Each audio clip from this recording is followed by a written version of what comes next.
Hey, what's up guys? My name is Kiran and you're watching Mr. Kiran YouTube channel. So ఈ రోజు ఈ వీడియోలో నేను మీకు ఎవరికి తెలియని 3 ట్రిక్స్ గురించి అయితే ఈ వీడియోలో నేను మీకు చెప్తాను. సో వీడియో అయితే అమేజింగ్ గా ఉంటుంది. వీడియోని ఎక్కడ స్కిప్ చేయకుండా పూర్తిగా చూడండి. అలాగే వీడియో మొత్తం చూసిన తర్వాత వీడియో కనుక మీకు నచ్చితే మాత్రం వీడియోని ఒక లైక్ చేయండి. అలాగే ఇలాంటి మరెన్నో వీడియోస్ కోసం మన ఛానల్కి సబ్స్క్రైబ్ చేసుకోండి. సో మరి లేట్ చేయకుండా మనం టాపిక్లోకి అయితే వెళ్ళిపోదాం. ఫ్రెండ్స్, మీరు ఎప్పుడో ఒకప్పుడు ఈ ప్రాబ్లమ్ని ఫేస్ చేసే ఉంటారు. సో ప్రాబ్లం ఏంటి అంటే మన ఫోన్లో ఉన్న కొన్ని యాప్స్ అనేటివి ఎంత అన్ఇన్స్టాల్ చేద్దామన్నా కూడా ఆ యాప్స్ అనేటివి అన్ఇన్స్టాల్ కావు. సో దానికి సొల్యూషన్ ఏంటి అంటే ముందుగా మీరు మీ పవర్ బటన్ ఉంటుంది కదా, సో మీ పవర్ బటన్ని ఇలా ప్రెస్ చేసి పట్టుకోండి. సో ఇలా కనుక ప్రెస్ చేసి పట్టుకున్నట్టయితే మీకు ఇలా ఆప్షన్ వస్తుంది కదా, పవర్ ఆఫ్ అని ఉంది కదా, దానిపైన ఇలా లాంగ్ ప్రెస్ చేయండి.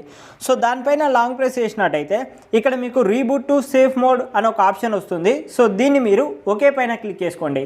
ఇప్పుడు తర్వాత మీకు ఏంటంటే ఇది సేఫ్ మోడ్లోకి వెళ్ళిపోవడం జరుగుతుంది. వన్స్ సేఫ్ మోడ్లోకి వచ్చిన తర్వాత నేను మీకు చూపెడతాను.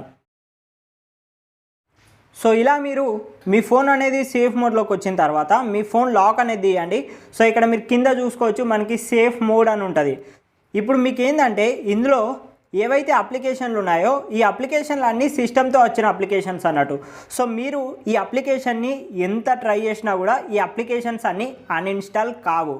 సో మీరు ఇప్పుడు ఏ అప్లికేషన్ అయితే అన్ఇన్స్టాల్ చేద్దాం అనుకుంటున్నారో ఆ అప్లికేషన్ కనుక మీకు ఇలా స్క్రీన్ మీద కనుక కనిపిస్తే మీరు ఆ అప్లికేషన్ని అన్ఇన్స్టాల్ చేయలేరు.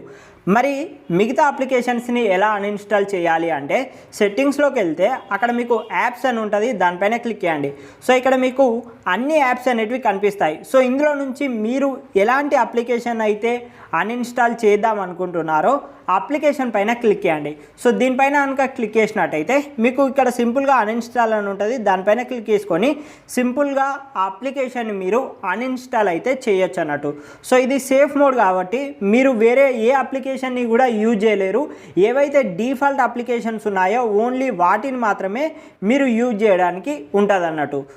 ఒకవేళ మీరు కనుక ఇలాంటి ప్రాబ్లమ్ని కనుక ఫేస్ చేసినట్టయితే మీరు కూడా ఇలా ఒకసారి ట్రై చేసి వర్క్ అయిందో లేదో కింద కామెంట్ సెక్షన్లో తెలియజేయండి. అండ్ తర్వాత ఇది సేఫ్ మోడ్ నుంచి మళ్ళీ బయటికి రావాలంటే ఏం లేదు, మళ్ళీ పవర్ బటన్ని లాంగ్ ప్రెస్ చేసి రీస్టార్ట్ లేదా పవర్ ఆఫ్ అనేది ప్రెస్ చేయండి. సో ఇక నేను రీస్టార్ట్ కొడుతున్నాను. సో రీస్టార్ట్ కనుక కొట్టినట్టయితే మళ్ళీ ఇది మనకి నార్మల్ మోడ్లోకి రావడం జరుగుతుంది. అలాగే మన సెకండ్ ట్రిక్ వచ్చేసి బ్లూటూత్ పైన.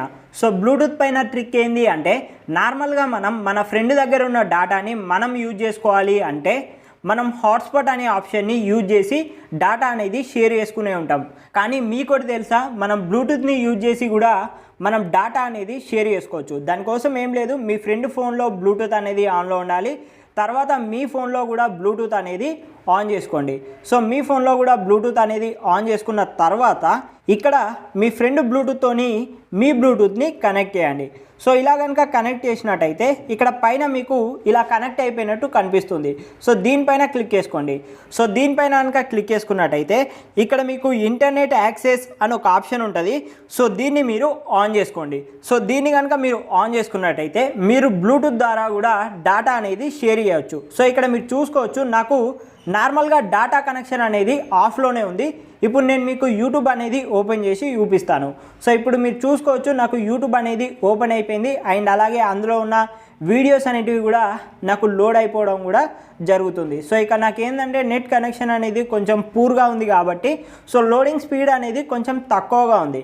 కానీ నార్మల్గా మీకు కనుక ఇంటర్నెట్ స్పీడ్ అనేది ఎక్కువగా ఉన్నట్టయితే నార్మల్గా మీరు బ్లూటూత్ ద్వారా కూడా ఇలా డేటా అనేది షేర్ చేసుకోవచ్చు. సో నేను మళ్ళీ చూపెడుతున్నాను, నాకు ఇంటర్నెట్ కనెక్షన్ అనేది ఆఫ్లో ఉంది. ఇక్కడ మీరు చూడొచ్చు వైఫై ఆఫ్లో ఉంది, మొబైల్ డేటా ఆఫ్లో ఉంది.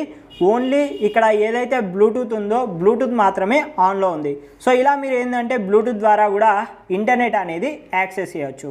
అలాగే మన థర్డ్ ట్రిక్ వచ్చేసి నార్మల్గా మనం జీమెయిల్ని యూజ్ చేసుకొని ఎంతోమందికి మనకు సంబంధించిన డాక్యుమెంట్స్ అనేటివి పంపుతూ ఉంటాము. కానీ మనం పంపిన వెంటనే వాళ్ళు యూజ్ చేసుకొని తర్వాత ఎప్పుడైనా సరే వాళ్ళకి అవసరం ఉన్నప్పుడు మళ్ళీ అవే డాక్యుమెంట్స్ని వాళ్ళు వేరే విధంగా యూజ్ చేసుకునే అవకాశాలు అనేటివి ఉన్నాయన్నట్టు.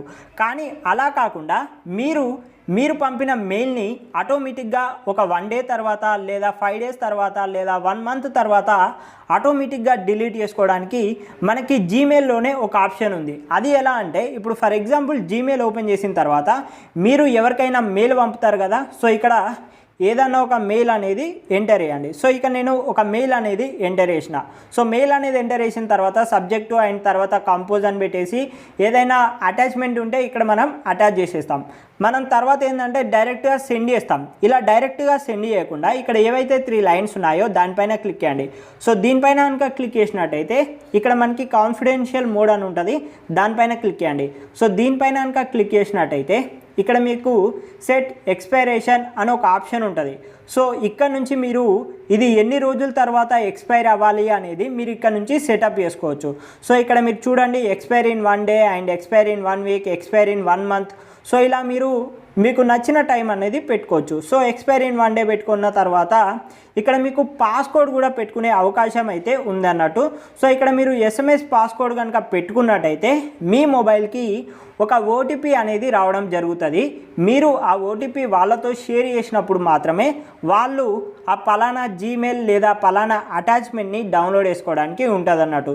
సో ప్రస్తుతానికి నేను దీన్ని ఆఫ్ చేస్తున్నాను. ఇలా ఆఫ్ చేసిన తర్వాత సేవ్ పైన క్లిక్ చేసి మీరు కనుక ఇప్పుడు సెండ్ పైన కనుక క్లిక్ చేసినట్టయితే ఆటోమేటిక్గా 1 డే తర్వాత ఇది వాళ్ళకి డిలీట్ అయిపోవడం జరుగుతుంది. సో ఈ ట్రిక్ అనేది మీకు ఎంతగానో ఉపయోగపడుతుంది అనుకుంటున్నాను. ఈ వీడియో కనుక మీకు నచ్చితే మాత్రం వీడియోని అయితే లైక్ చేయండి. అలాగే ఇలాంటి మరెన్నో వీడియోస్ కోసం మన ఛానల్కి మర్చిపోకుండా సబ్స్క్రైబ్ చేసుకోండి. మరో కొత్త వీడియోతో మళ్ళీ మీ ముందుంటాను. అంతవరకు సెలవు. జై హింద్. Bye bye.